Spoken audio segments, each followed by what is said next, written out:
ما هو الطب النفسي؟ الطب النفسي هو مختص بالسلوك البشري، هو أحد فروع الطب الباطني.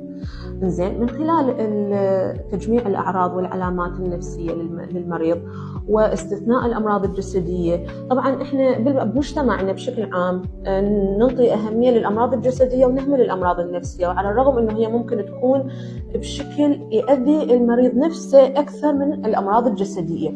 غالبية المرضى اللي يجوني هم كانوا يعانون من أعراض جسدية، بس من أخذنا التاريخ المرضي واستثنينا الأمراض الجسدية اكتشفنا أنه هي أعراض لمرض نفسي، بسبب أنه الناس ما عندها وعي.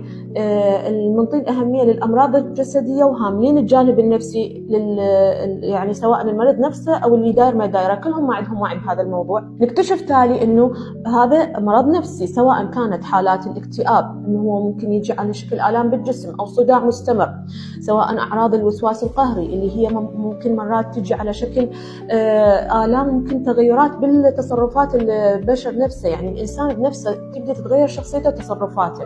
زين، الفصام أول ما تبدي ما راح يبدي رأسا بتصرفات غريبة عن المألوف، أو إنه هو رأسا راح يبدي التصرفات عنده اللي هي معروفة عند الناس إنه هو هذا المريض نفسي. لا، راح تبدي أول مرة ممكن انعزالية، ممكن تغيرات بشخصيته.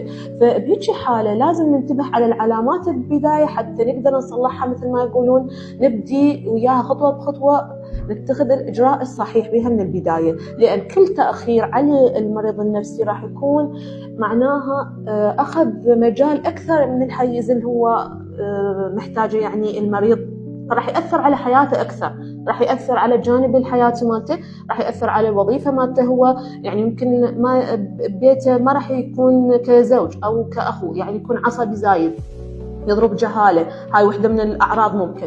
او بالشغل مالته ما يقدر يؤدي وظيفته بشكل طبيعي، ما راح يركز بشكل طبيعي. زين، وهذه الاعراض هي مشتركه بين كل الامراض النفسيه، فيجب زياره الطبيب النفسي بهيك حاله، واول ما تنتبه على هاي العلامات حتى نقدر نقرر شنو الحل الامثل لها. طبعا احنا بالطب النفسي هو مو بس علاج دوائي، اكو علاج معرفي سلوكي اللي هو عن طريق جلسات نخوضها ويا المريض، وطبعا كل حالة تختلف عن الثانية، سواء نوع الجلسات، عدد الجلسات، والوقت مالتها. كل مريض يختلف عن الثاني، وكل حالة تختلف عن غيرها. يعني إذا هملنا بعض الأمراض ممكن تؤدي إلى أعراض أقوى، يعني ممكن مرض داء القلق العام يبدي فقط مجرد توتر، بس توتر لفترة طويلة مزمنة ممكن بعدين يؤدي إلى داء القلق، يصير المريض ما يقدر يؤدي حياته بشكل طبيعي، لأنه القلق مسيطر على حياته كلها بشكل عام.